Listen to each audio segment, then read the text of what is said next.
Hello there and welcome to Brian Lomax's Movie Talk. We just went to see American Made, directed by Doug Liman and starring Tom Cruise. This is our review for it. We will be going into spoilers because it has been out for a week now, I think. And yeah, it feels to me like one of those films that you can't really get into without doing spoilers. Yeah, so this is about this guy. I can't remember the name of his character, but Tom Cruise basically plays this guy. I only says his name about 15,000 times during the film. Oh, Barry Seal. Nathan. I'm sure you know him by now. He's been on the channel enough times. But Nathan, say hi. Hi, Nathan. Okay. But yeah, so Tom Cruise plays this guy who gets recruited by the CIA. He's a pilot. And they want him to basically do flights for him so that they can peek in on drug traffickers, also bring arms to Contra, also bring soldiers over to the US from Contra to train them.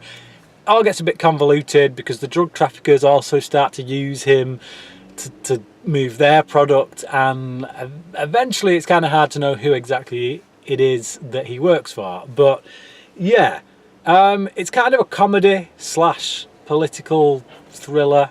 But what are your first thoughts, Nathan, on it? I thought it was a lot of fun.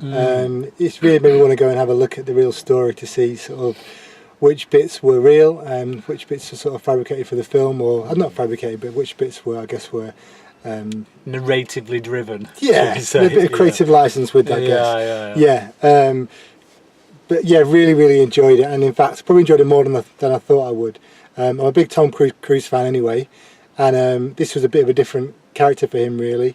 Not so necessarily clean cut, if you like. Bit of a lovable rogue. Yeah.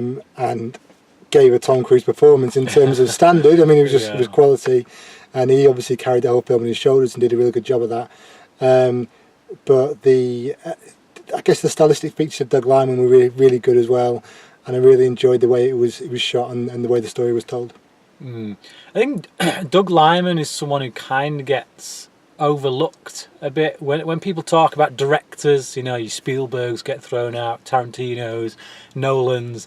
No one really mentions Doug Liman. But when you look at this guy's career, what he's done, I mean, everyone talks about Paul Greengrass when it comes to Bourne, but it was Doug Liman that kick-started that franchise, and I personally still think his Bourne film is the best.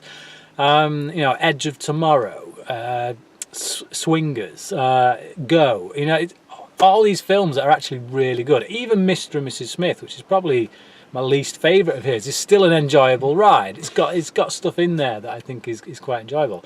But this, again, you know, I think he does knock it out of the park. Him and Tom Cruise are a really good team. I think that Liman does bring the best from the comedy side of Cruise out of it. We got that in Edge of Tomorrow as well. You know, I thought that was a very funny performance from Tom Cruise, and likewise here.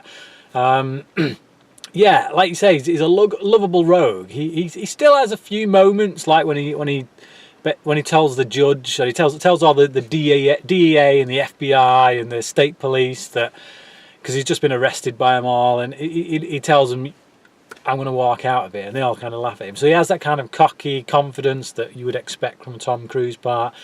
But then in other parts, he's kind of a bit of a whimpering wreck, like when he gets a gun put in his face, and the guy pulls the joke on him and says, like, you know, kill him, shoot the gringo, and you see him bricking it, basically. But yeah, that, like, in another Tom Cruise film, he'd have done some kind of suave manoeuvre to get out of it. But yeah, it was funny, I thought, from start to finish. I thought his character also had a great naivety. So, you know, he kind of everyone he came into contact with who wanted to give him a job, he kind of said, yeah, okay, cool. He trusted everybody, and that was kind of his downfall in the end. He had moments where he was trying to outwit people and knew what to do when he was in trouble, but he still kind of trusted the Schaefer guy right till the very end. Even after the Schaefer guy said, "Who's Schaefer?"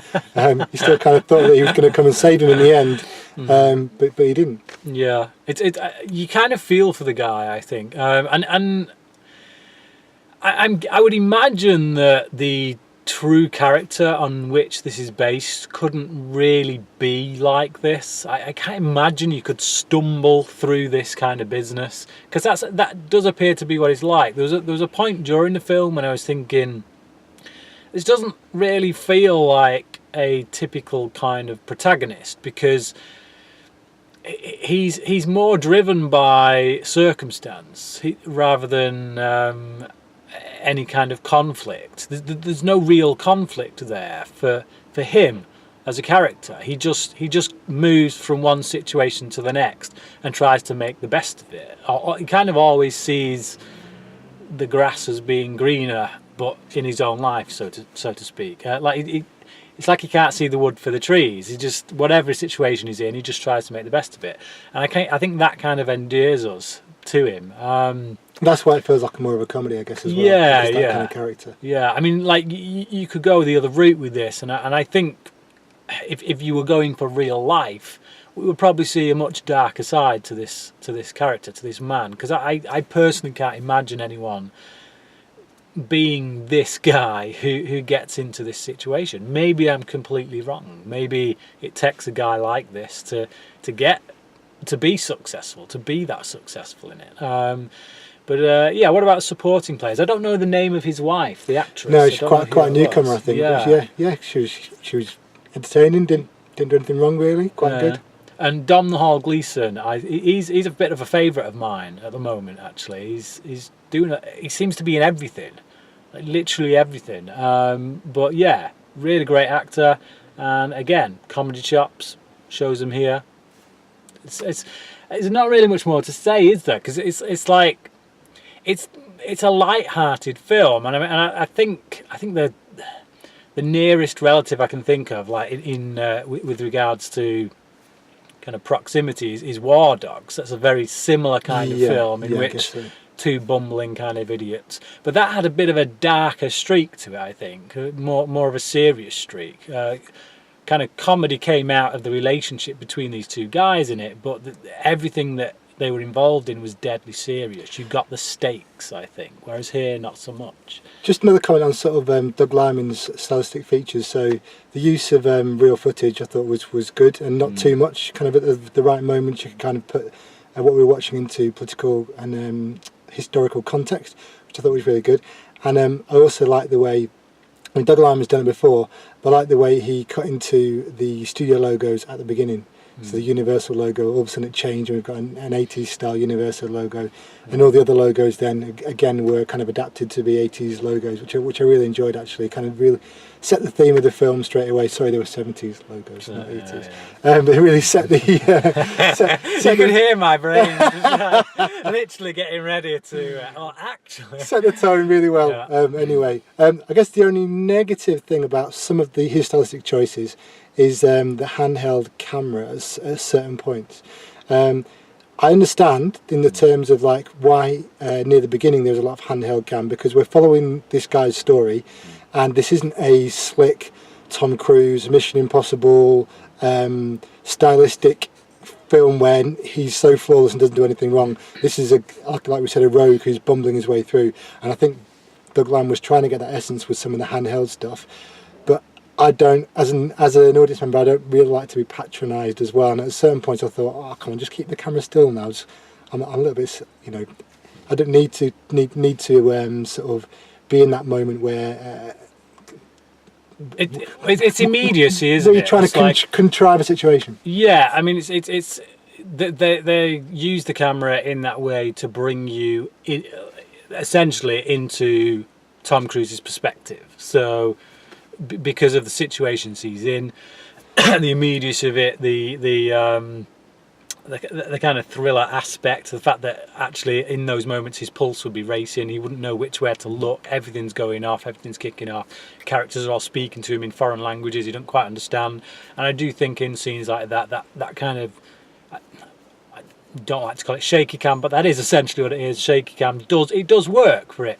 But then there are moments, quieter moments, I think, more intimate moments, like with his wife, where you do think, actually, I'm noticing the shaky cam now. Exactly. Yeah, and the moment you notice it, that's when it becomes a problem. And I think in the scenes like with Escobar and all them, like when it is actually meant to be tense, you don't notice it, because actually the camera work in a situation like that feeds into it. It feeds into the adrenaline and how the character is feeling at the time.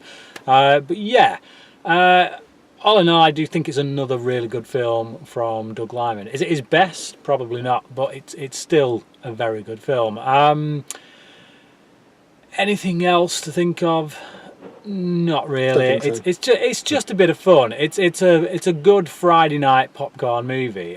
You may, if you read a write-up on this, you might come to it thinking it's going to be a bit of a political, quite heavy type of movie. It's not. It takes a heavy subject and really makes light of it, and for the better, I think. And it does a good job as well, actually, if you really warm into this character. Like you even though, if you already know who he is, you might know what happens at the end. But for me, I was with him. I was thinking, oh no, this is going to end in a bad way, and I actually quite like the guy. So, yeah, I guess Doug Liman and Tom Cruise have done a good job there. Yeah. The film does make me hate the government even more, I've got to say, because the amount of times that the government just used him, and again, it's the US government. Yeah, the US government. The US government.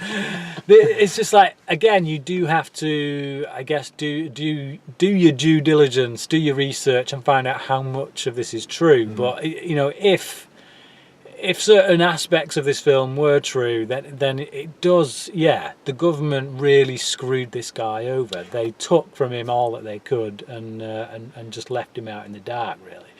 Just to give you that extra sense of realism, Doug Liman's dad was actually involved in investigating this situation. There you go. Right. That's interesting. You said it was. Okay. Just the final moments, and I did say there'd be spoilers here. Like Nathan says, if you know the story, you know. Spoiler: the guy does get killed at the end, and yeah, I did really feel for him. I was hoping that he wouldn't. I could see it coming. And there's the thing with the tapes. I didn't know if he was going to use them to barter his way out of it, if that was going to come into play somehow. So when he got shot, that was actually quite a touching moment. And you see this footage of him on tape, and it kind of freezes, and then it whites out, like the negative is just being kind of sun-dried or whatever. But yeah, so the fact that they can make you feel for a character like this, who quite frankly is, so some might say, and again, you could make a different film that paints a different picture. Some might say that actually he deserves everything he got. So the fact that they can make you feel for a character like this is quite a skill, I think, as storytellers, as filmmakers. So yeah, final scores. 4 out of 5 for me. Same here. I'm going to give it a 4 out of 5 as well. Yeah, pretty much agreement. Okay, there you go. If you've seen this film, please do comment below. Let us know what you thought about it. And until next time, crack in.